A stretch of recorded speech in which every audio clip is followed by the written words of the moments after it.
Okay, so here's how you text wrap. I'm going to teach you first how to build your bylines, and then I'm going to teach you how to text wrap photos and things like that. So first, to build a byline.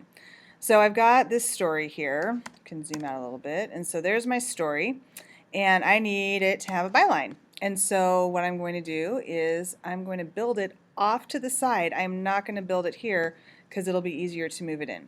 So the first thing I'm going to do is I'm going to draw a line. I'm going to hold Shift, and I'm going to draw it. You want it to be about the width of the column. So drawing it in the column would have been a better idea. So I'm going to do that. Now, I'm going to go ahead and just Command C to copy that and Command V to paste it. It's going to move down here. I'm going to move it up there.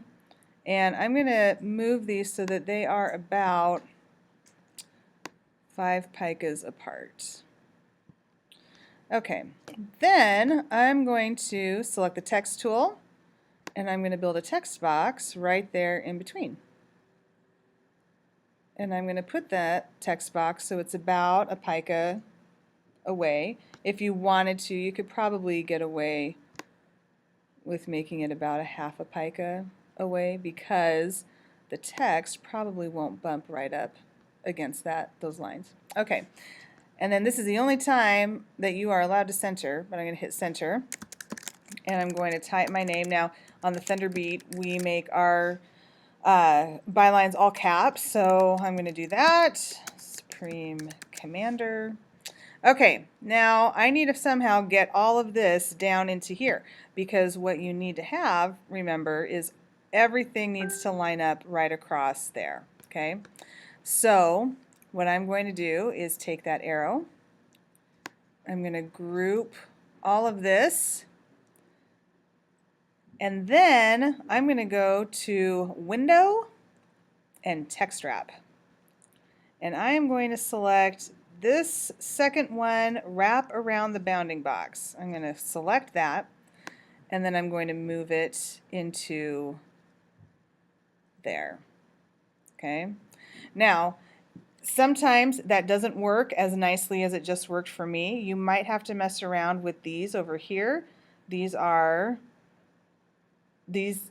right here tell you how far the text will be away from the actual box, but mine moved in there pretty nicely. It is, if you can see, that's a little close to that line, so I am actually going to go ahead and I'm going to group that, but this time I'm going to use Command, and I'm going to select that line. Oops, I'm going to use Shift instead and select everything, and I'm going to change this to like 0.625.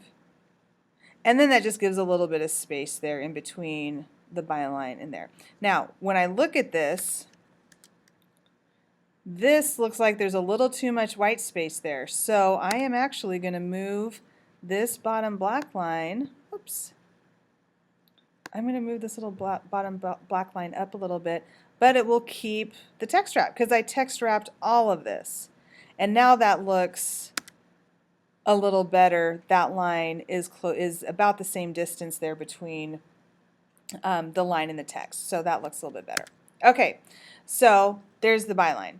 Now, if I wanted to put a photo in the middle of that, okay, here's my photo. And I'm actually going to make that a little bit bigger over here. Boom.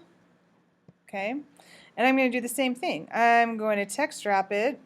That's what's selected. I text wrap it. And then I'm going to move it into that right there. Okay. And I need it to be a little bit bigger to go there. Now, here's where it gets tricky, because what else do you have to text wrap?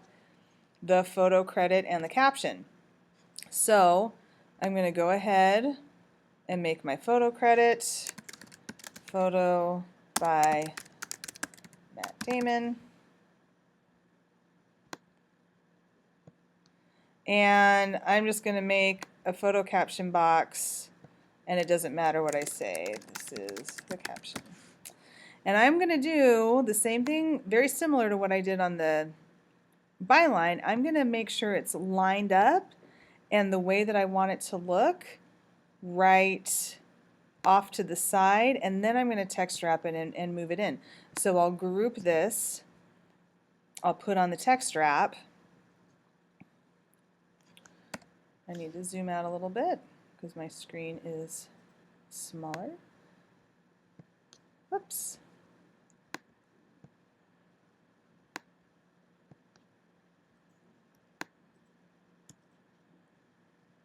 And maybe I move this right there. And remember, the caption needs to be the width. Okay? And then I'm going to make this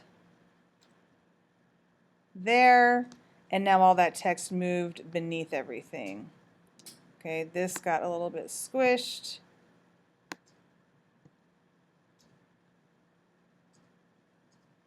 And the caption, there's that. Okay, sometimes when this happens here, now I think what's happening is that it is trying to text wrap around the photo as well. So I'm going to right click on this and I'm going to go to text frame options and I'm going to click ignore text wrap and click OK, and there's my photo credit. It comes back in. And so that's how you want to text wrap. I also don't want this justified left, I want it aligned right, like that. And that's how you can text wrap if you want. Now if you want all of this to be, whoops, in the middle, sometimes you have to move stuff around. I group it, I move it off to the side, or move it more into the middle, and then you just get to mess it all up and play around. So what you want to do when you're text wrapping is making sure that you know exactly where you want to put stuff, because otherwise if you start messing with it after the fact, it can get really, really messy. So plan all that out beforehand. But if you wanted the text, if you wanted the photo there and you have the text around the sides, you've got that. You can put it so that the text is off more from where it was initially.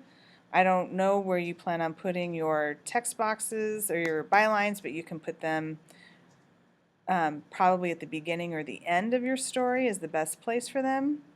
But there you go. And that right there is how you manage text wrapping. It looks a little gross here at the end because I moved stuff around and I wasn't quite planning on where I was going to move it. So let that be a lesson. Plan out where you're going to put stuff before you start messing with the text wrap.